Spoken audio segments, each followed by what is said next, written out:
ऐसा है भाई हाफिज जी, हम तुम्हें मस्जिद से निकालना आए हैं। हिसाब कर लो अपना, कितने दिन हो गए इस महीने के। अरे ऐसी क्या बात हो गई सदर साहब जो हमें मस्जिद से निकाल रहे हो? ये बताओ हमें, हमने तुम्हें मस्जिद में नमाज पढ़ाने के लिए रखा या लफंगे लड़कों के साथ सट्टा खेलने के लिए रखा? अस्तगफिरुल्लाह अस्तगफिरुल्लाह। अबे हाजी जी क्यों ऐसा इल्जाम लगा रहे हो हम पे? चुप जाओ हाफिज जी चुप, कल खुद मैंने अपनी आंखों से देखा।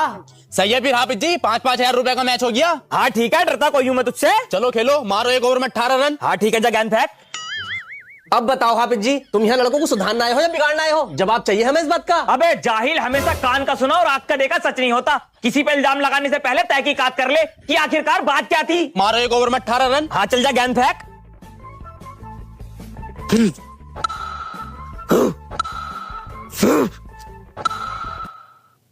शिट यार। ले पकड़ अपने पैसे, अफसोस मत कर। और अगर क्रिकेट खेला करे ना तो मनोरंजन के लिए खेला कर, ना कि सट्टे के लिए। अबे क्रिकेट खेलना हराम नहीं है, लेकिन क्रिकेट में जो ये सट्टा खेलते हो ना, ये प्योर हराम है।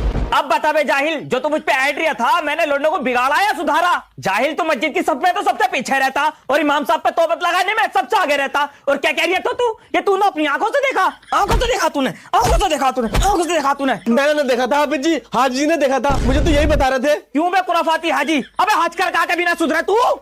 अबे मस्जिद में कुराफात फैला रही है तू? हज कर कभी ना सुधरा? अबे नाम है तेरा सुबराती, मगर तुझे कसम से शर्म एक पैसे की ना आती और मस्जिद में करता तू कुराफाती। और हाँ, वैसे भी मैं एमपी को जा रही हूँ, एमपी से फोन आया मेरे लिए, तराबी पढ़ाने के पूरे 50,000 रुपए देने कह रहे हैं मुझे। और नजराना मुसाफा अलग, हफ्ते में 3 दिन खिलाएंगे कोफ्ते। और हाँ, तो वो हो सकता है कोई स्कूटी भी दे दे। तुम रहोगे गाँव के, तुम तो वही 10-12 हजार रुपए दिखाओगे इमामों को और पीछे अलग पड़े रहते हो गाँव को। जाहिलो।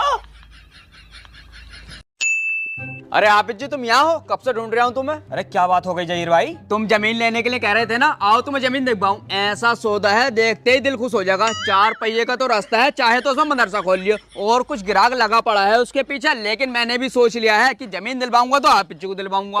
अच्छा, अगर ऐसा सौदा है तो दिखवाओ यार। आओ फिर। देखो भाई हाफिज जी, ये है जमीन। सामने को आ जाएंगे बड़े बड़े 2 कमरे, यहाँ को रसोई, लैट्रिन और यहाँ को ले लियो गुसलखाना। और ये आगे तुम्हारा 12 फीटा रोड, चाहे बाइक खड़ी कर लो या कार खड़ी कर लो। और कीमत तो सुन लो, कुल 12 लाख रुपए, वो भी बस तुम्हारे लिए। 12 लाख रुपए में महंगी लग रही है मुझे, कुछ कम में करवाओ। हाफिज जी 12 लाख रुपए भी तुम्हारे लिए है, क्योंकि तुम हमारी मस्जिद के इमाम हो। दूसरी पार्टी 14-14 लाख रुपए हाथ पर लिए घूम रही है। लो आगे जमीन के मालिक भी। अरे भाई जहीर भाई, ये जमीन अब किसी को दिखाने मत लाइयो। ये जमीन मैंने बेच दी 10 लाख की हाफिज जी को। अरे दलाल, अबे दलाली का पैसा खा खा के तेरी सूरत बिगड़ गई। जब तो ऐसा हो रहा है जैसे सुअर की शकल का। और क्या कह रही है कि तुम हमारी मस्जिद के इमाम हो, इसलिए तुम्हारे लिए 12 लाख की है। दूसरी पार्टी 14-14 लाख रुपए हाथ पे रख के फिर रही है। अबे तेरी गैरत बिल्कुल ही मर गई क्या कि इमामों से भी 2 लाख की दलाली खा लिया? अबे एक तो हमारी तनख्वाह पहले से ही कम है, तुझे तो चाहिए था कि हमें डिस्काउंट दिलवाता, मगर ना, हमसे भी दलाली मार रही है। सही कहते हैं भाई मोहल्ले वाले कि तू छोटा मोटा दलाल है, मगर तेरी सिर्फ हाइट ही छोटी है, दलाल बहुत बड़ा तू। अरे तौसीफ भाई, कहाँ तुम इन दलालों के चक्कर में पड़े रहो यार? अरे हाफिज जी, ऐसा आदमी पेट में घुसकर जल्दी जगह बिकवा दे। सही कह रहे हो तुम यार, रात दिन मेरे हुजरे में पड़ा था ये। अच्छा, चाबी तुम्हारे पास है, किसके पास है? अरे इसी के पास है। अरे तुमने चाबी भी दलाल को दे रखी। जब से मैं हाफिज बनने के लिए घर से बाहर निकला हूँ, तब से गांव को एक बार भी नहीं गया हूँ। आज पूरे 8 साल बाद गांव को वापस जा रहा हूँ और तुझे अपने साथ इसलिए लेके जा रहा हूँ ताकि तू देख सके गांव में मैंने कितनी इज्जत कमाई है। अबे अशरफ, तू बड़े दिनों बाद, क्या हाल है तेरे? अबे तमीज से बात कर ले, तमीज से। हाफिज जी बन गए वो मैं। अबे इज्जत से बात कर ले, तुझे पता हमारी मस्जिद के इमाम है ये। अबे इमाम होगा तेरे लिए, मेरा तो बचपन का यार है। अगर तुझे इसके और अपने बचपन के कारनामे बता दिए ना तो कानों पर हाथ रख लेगा। अबे एक बार की बात है, हम दोनों नदी में नहा रहे थे, मैं भी सतरंगा और ये भी। चुप जा भैया, चुप जा। चल बे, इसकी बातों पर ध्यान मत दिए, ये तो तुझसे भी बड़ा जाहिल है। मैं कह रही हूँ सबसे बड़े जाहिल, यहाँ से जरा हल्के हल्के कदमों से चलिए। अस्सलाम वालेकुम। अबे कौन है बे? अरे बड़े मियाँ, तुमने इनको ना पहचाना क्या? ये तुम्हारे गांव के हाफिज जी हैं, जो 8 साल पहले मदरसे में पढ़ने गए थे। अच्छा, ये खबीस का बच्चा, पकड़ लिया रहा इसे। ए बड़े मियाँ, क्यों बिगड़ लो, क्या बात हो गई? अबे 8 साल पहले इसने तो मेरी आंख फोड़ी थी गिल्ली से, तभी इसके बाप ने समंदर से पढ़ने भेजा। अरे हाफिज जी, तुमने भी बचपन में सारे कारनामे कर रखे। अबे कारनामे तो सब करे हैं, ये हमने थोड़े ज्यादा कर रखे हैं। पूरे 8 साल बाद आया मेरा लोड़ा हाफिज जी बन के। ले लल्ला दूध पी। माशाल्लाह अम्मा, हाफिज जी हमारे बहुत होशियार हैं, बचपन में भी बहुत समझदार होंगे। समझदार तो इतना था, 12 साल की उम्र तक बिस्तर में मूते करा।